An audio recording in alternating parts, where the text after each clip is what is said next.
Na semana passada, a Jerónimo Martins surpreendeu o mercado com o anúncio de que o próximo mercado em que quer entrar é o da Colômbia, onde espera estar no top das retalhistas a muito curto prazo. Isto aconteceu dias depois do Governo ter também anunciado que reiniciou o grupo de trabalho para o acordo de negócios com a Venezuela.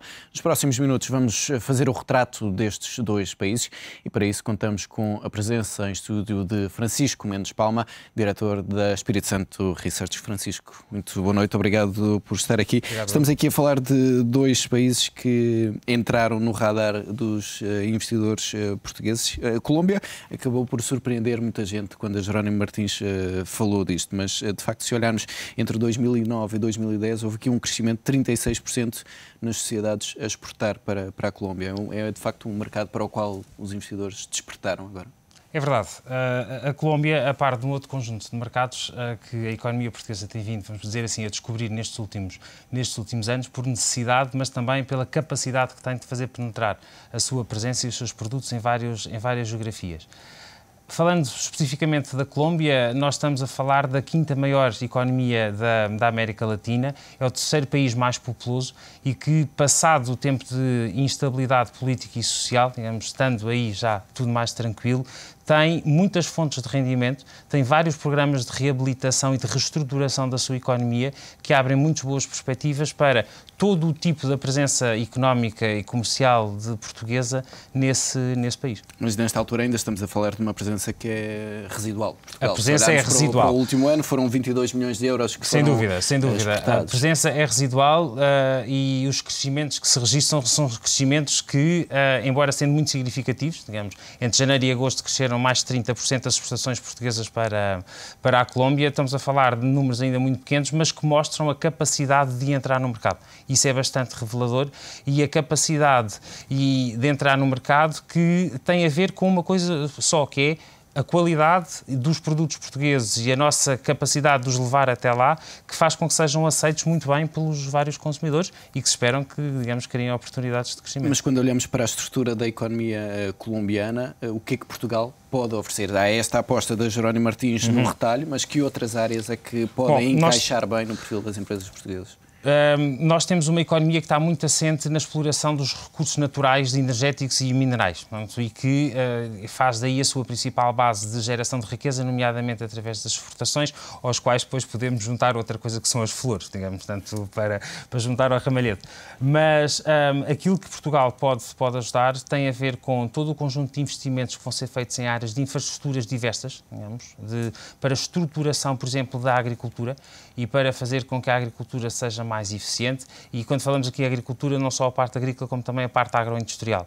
Há depois também toda uma dinamização do setor do automóvel, portanto, e nós temos uma expertise grande em termos de produção, não só de veículos automóveis propriamente ditos, mas também de todas as componentes. Portanto, temos aqui, só para falar de duas áreas completamente distintas e nos quais nós temos capacidade para participar numa primeira lógica, se calhar só com o envolvimento comercial, numa lógica, digamos, seguindo, digamos, os passos normais de uma internacionalização económica, com uma questão de investimento, através de joint ventures ou de várias parcerias que possam ser estabelecidas. E quais são os riscos de entrar na Colômbia? É um país que está avaliado com risco médio, penso. Sim. Eu vou responder-lhe de outra maneira, depois respondo diretamente também à sua pergunta. Eu acho que os riscos maiores é de não entrar em algum sítio nesta altura e de ficarmos quietos. As oportunidades superam os riscos, claramente. Não há oportunidades sem risco. Mesmo se formos, se calhar, para países que supostamente tinham um risco muito baixo e uns ratings muito elevados, eles também faliram na semana a seguir. Portanto, agora, os riscos é a distância, portanto, isso é relevante. Portanto, é o ter que, vamos pôr, entre aspas, concorrer/combater com uma presença internacional, nomeadamente dos Estados Unidos e da Espanha, por razões diferentes. Os Estados Unidos são o principal parceiro comercial da Colômbia, a Espanha tem uma ligação histórica e cultural conhecida, mas que Portugal tem algo muito positivo para oferecer, que é, nós temos uma dimensão que é muito apetecível para o relacionamento económico. O nosso país e, consequentemente, as nossas empresas. E temos uma capacidade de trabalho em conjunto, isso revela-se desde a Colômbia ao Egito, a Marrocos, falando dos países oficiais de língua portuguesa, em que somos capazes, digamos, de estar com portanto, e não estar contra ninguém, estar com e, consequentemente, desenvolver estratégias de desenvolvimento que são, digamos, win-win situation para os dois lados. E passemos então para outro país, para a Venezuela. Já está identificada como um potencial alvo de Portugal, digamos, há alguns anos, mas estamos a falar aqui de uma realidade bastante diferente da Colômbia. Se na Colômbia temos um PIB que deve crescer mais de 4% ao longo dos próximos anos, as perspectivas para a Venezuela são de um crescimento que não deverá superar 1,6%. Temos o risco no nível máximo da avaliação e o indicador da facilidade para fazer negócios é dos piores. Portanto, vale a pena esta aposta na Venezuela? Vale a pena a aposta na Venezuela por várias razões, duas.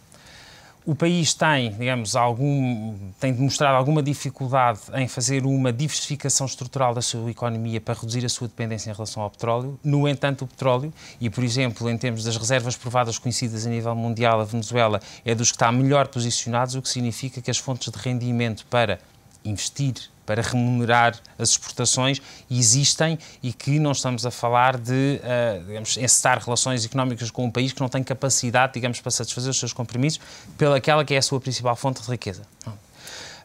Por outro lado, há um outro elemento da competitividade e que portuguesa no mundo, que é a presença da comunidade, digamos, portuguesa na Venezuela. É um ativo, na Venezuela e noutros países que existem, mas falando da Venezuela, é um ativo que deve ser ainda mais explorado e principalmente deve ser explorado de uma forma estruturada. Perceber o que é que essa comunidade, nomeadamente a parte empresarial dessa comunidade, onde está, o que faz e como é que deve ser, digamos, mantida, alimentada a relação com as empresas em Portugal, de maneira a criar um fluxo contínuo que alimente, digamos, a relação económica com Mas é isso que país. não tem acontecido ao longo dos últimos anos, até porque temos assistido a um processo inverso, enquanto na Colômbia aumentou o número de sociedades a exportar para lá, no caso da Venezuela Diminuíram, digamos, é um facto deste último ano e é um facto deste último ano, exatamente, e é um facto deste último ano. Vejam, o risco e a instabilidade política e alguma, vamos fazer, convulsão política ou social têm o seu significado. Portanto, nós também temos que ver que as empresas portuguesas não são com capacidade exportadora, são algumas e podem ser ainda muitas mais, mas depois têm que escolher e possivelmente neste ano podem, de países vizinhos, vamos imaginar, experimentar a Colômbia face à Venezuela para tentar ultrapassar ou fazer algum compasso de espera dada a instabilidade que se vivia no país.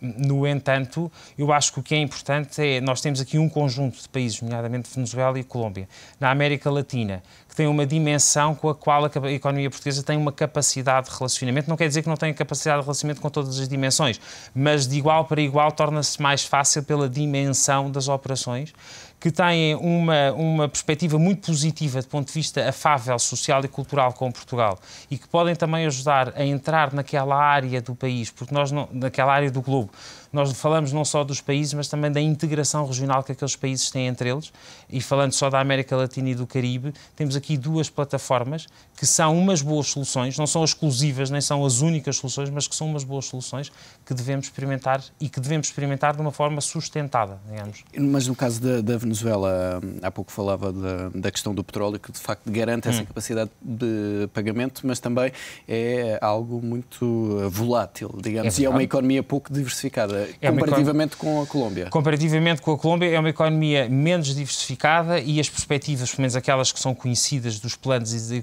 da execução desses planos numa lógica de mercado onde nós todos nos inserimos, é menos conhecida e pode ser mais difícil de concretizar. Portanto, isso é um elemento que temos de ter em atenção. Não significa que não seja uma oportunidade, significa que seja uma oportunidade com um determinado conjunto de condições que é preciso acautelar. Francisco, muito obrigado pela leitura destes dois países, duas oportunidades de investimento para os investidores portugueses.